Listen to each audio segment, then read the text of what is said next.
welcome back to another episode of Legacy Wealth Show. I got my good buddy Dan Mitchen here. Dan, welcome to the show, brother. Thanks, appreciate it. All right, so Dan and I have known each other for at least, 4 years? Yeah, four and a half years, yeah. And when I was in real estate in Cleveland, I had a turnkey business, and I had just launched a property management company I guess about 4 years ago. And at that time, Dan got introduced. He was a new real estate agent, and we started working together in the property management side of things. And he was a property manager, a leasing agent, project manager, doing that kind of side of things. And was always one of the best agents and worked with a lot of investors. And I'm going to be asking you some questions on what that looked like and what the mindset was like watching other people invest in real estate in a moment here. But why don't you give high level on your background and how you got started into real estate and what that journey's looked like? Cool, yeah. So again, my name is Dan Mitchen. I've been in real estate since 2015, and I started as an agent. It was actually pretty crazy. So I was just literally sitting on the couch one night with the whole real estate page pulled up for classes and everything. And I asked my wife if I should do it. And I've kind of always had that entrepreneurial mindset. And she just said, yeah, I trust you. If you feel like you can do well in it, go for it. So I hit the button and started as an agent. Tim came on board. Our broker at that time introduced me to Tim. And he was just starting a property management company. And so being a newer agent, it's all transactional. So I was closing deals probably like 2 a month. And this was just an additional stream of income. So I hopped on with Tim, was one of his project managers, and got to work with a lot of investors. And after going to a couple masterminds and just hanging around Tim, I realized I was on the wrong side of the end, or wrong side of the coin, like you always say. Mm-hmm. And I was brokering real estate rather than being on the investment side and getting paid that passive income. So I started investing about 11 months ago. I have two apartment buildings, 100 total units, and then I have a couple Airbnbs now since making that leap. And here I am today. I have another 42 unit under contract down in South Carolina right now. Your first investment property was what? A 72-unit apartment building, right? 70 unit apartment building, yeah. That's awesome. Yeah. So let's backtrack a little bit. Yep. So you're an agent. You come in. I'm opening up the property management company with the same brokerage, and all of a sudden we get connected. You come on board. We're working together on the property management side, and you're seeing these investors buying rental properties, right? In the turnkey space, and especially on the single family side of space, what's something that you learned early on watching other people invest in real estate? That it can be as passive or as hands-on as you really want, right? So being in management, there were some investors where they kind of just gave us the reins and we kind of did our thing, and we would send them a monthly report. And then other investors calling every single week wanting to know what's going on with the property, what's kind of happening.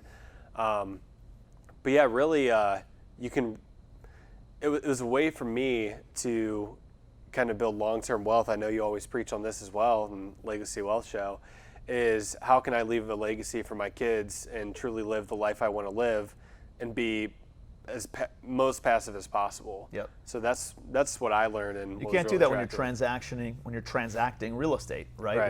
When you're not flipping, but brokering real estate. Mm-hmm. We were talking to Steve a little bit ago, and he was in the same realm of, hey, I can earn $3,000 from brokering this property, or I can wholesale this property and make $22,000, right? Right. Or I can own this property and it'll pay me $600 a month for as long as I own it.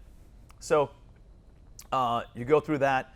You're working with a lot of investors. You're brokering deals for investors. You're managing property for investors. You realize you want to invest yourself, right? Mm-hmm. And how do you do that? So what was like the biggest mindset hurdle in your way at the time when you wanted to invest in real estate? What was the thing that you couldn't get past? I just didn't know where to start. So I think it's kind of scary not knowing what you don't know either, right? Mm-hmm. So I always said I want to invest, like when I got my license, and it's part of the reason that I joined the brokerage I joined is I had a mentor that told me, like, I already knew he invested in single family stuff. And I was like, oh, well, one day he can mentor me and it could be all rainbows and butterflies. So I think it's just the scariest thing is not knowing what you don't know, right. I guess. No, it's the fear of the unknown. Yeah, right? exactly. It's what could happen. And our brains, I think, are trained to go straight to the negative, right? It goes all negative, all the horrible things. I could lose everything. I could go bankrupt. My kids are going to be eating, mud pies, and we're going to have to move back in with the in-laws and whatever that looks like, right? It was like that even when I first became an agent. Like, love my family, friends and everything, but they're like, are you sure you want to do this? Like, you're going to leave your job and you're going to dive into this entrepreneurial thing and create this business? And I said, yeah, I'm going to do it. I love it, man. Yeah. I love it. So you're going through this, and you're like, I just got to figure this whole thing out. And so we connected. You came out to Commercial Empire, right? And what was like the thing you were trying to take away from Commercial Empire? Really just how to get started? Like, what is the next step? Yeah, I didn't know anything about commercial. Like, I knew enough about single family. So why didn't you go to a single family event? Because, so honestly, it's because of you. So I already knew you. I trusted you. Yeah. And I know there's a lot of like gurus out there that claim like, oh, come to my event and you'll flip 10 houses a month or whatever it may be. And I was watching you build this empire. Now you're at what, over 3,200 units in 4 years. And I was like, super smart dude, but if you can do it, like, why can't I either? So that why not me mentality. And I just didn't know the foundation, the blueprint, anything with commercial. Yeah. But I knew if I came to this event and I could learn how to find a good deal, I could partner with somebody. And did you even own your own primary residence when you came out? I did, yeah. Okay, so the only property you owned at the time that you came out to the event, what, in October of last year? I think so, yeah, October. Was your own primary home, right? You get a takeaway, and that's really just go take massive action. And there were a couple strategies that we talked about, and how to find off-market direct-to-seller deals.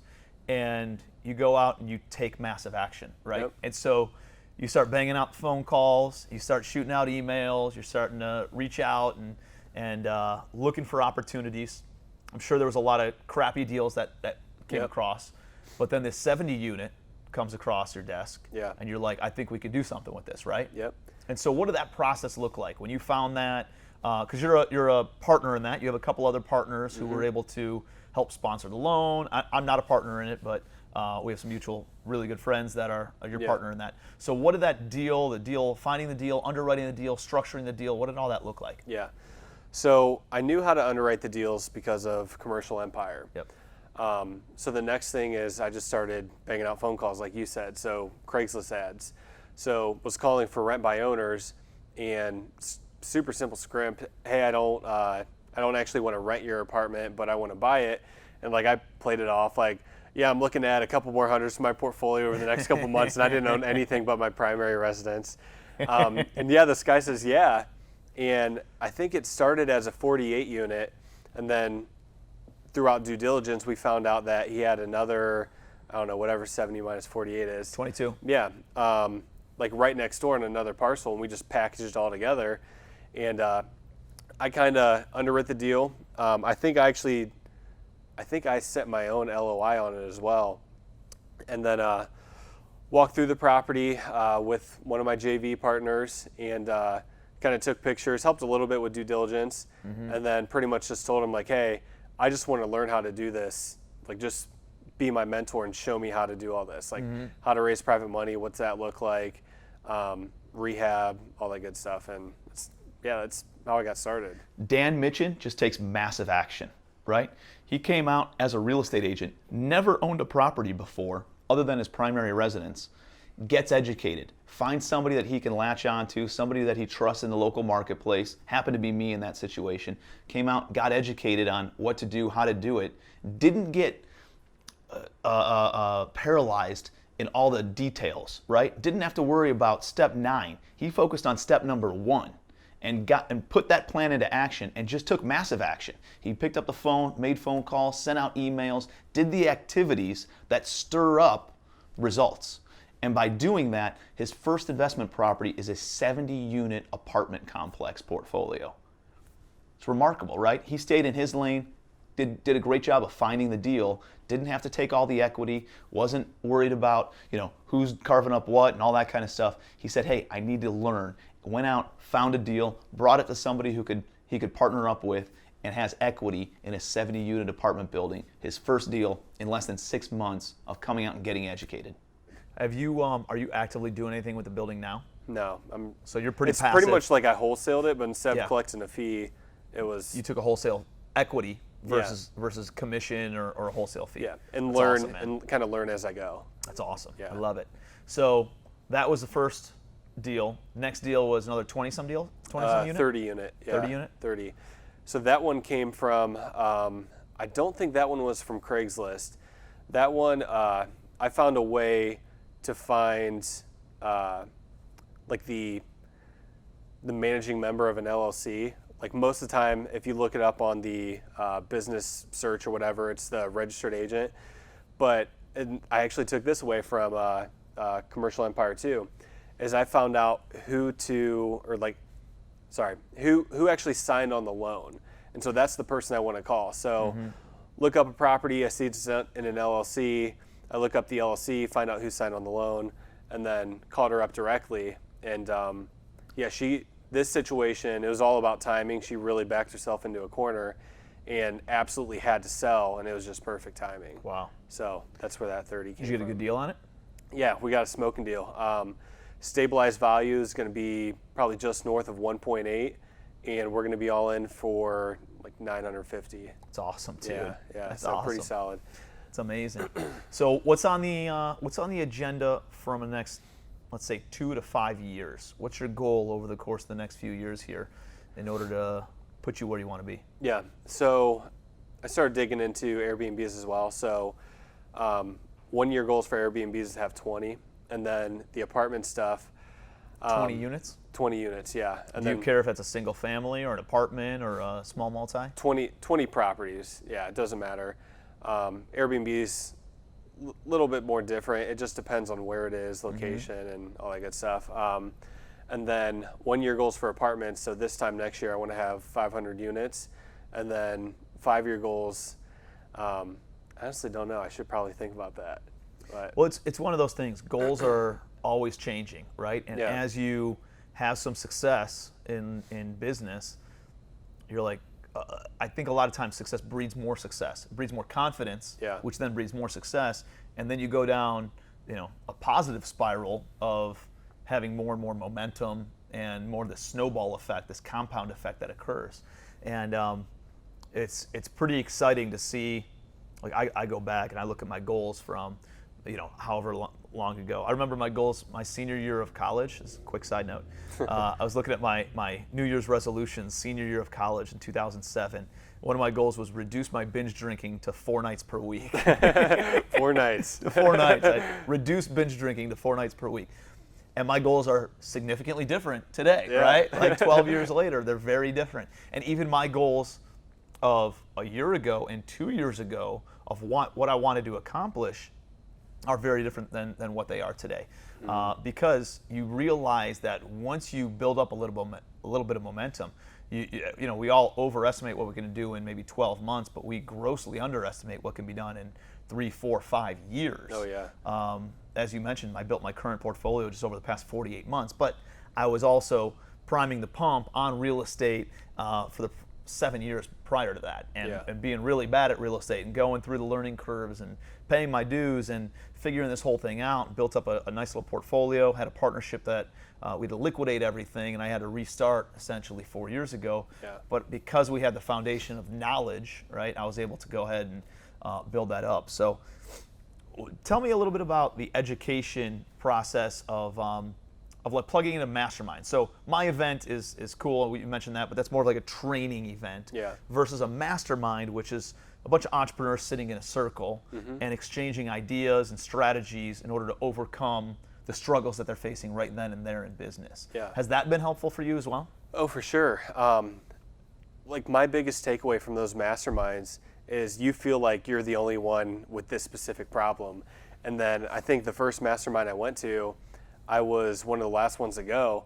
And my problem was already spoken about like probably 4 or 5 different times. And I kind of already knew my answer, so I had to come up with a new problem. So it's, it's crazy just when you get in a room with people doing a lot bigger things than you and just thinking bigger, like buying skyscrapers and talking about buying yachts and private jets. Like it just expands your mind. And reality is like we only live this life once, so why not make the absolute best of it? I love that. And live the life we truly want to live, right? I love that, man. Powerful stuff. And on that note, that's a good one to end on. So what's the best way for people to connect with you, Dan? Yeah, social media is the easiest. Dan Mitchen. There's actually 2. Just look for my profile picture. It's this beautiful face. So looks like this. Yeah. So social media, Facebook, Instagram. Those are probably the 2 easiest avenues to get in touch with me. Taking massive action. Comes out to an event 11 months ago, picks up 100 units in 11 months. Now it was only 2 deals, right? Yeah, you're 2 not deals. lighting the world on fire with the number of deals you're doing. You are working smart and just leveraging by doing bigger deals, right? 2 deals picks up 30 unit or a 30 unit and a 70 unit, and whether you're full time or fully active or more of a passive role like you're playing, starts creating generational wealth, right? It gets things going, and now he can go and posture up with other sellers and talk to banks and private money investors and talk to people and have that much more credibility because he doesn't have to have 100% of a watermelon, right? He can have a small percentage of he doesn't have to have 100% of a grape. He can have a small percentage of a watermelon.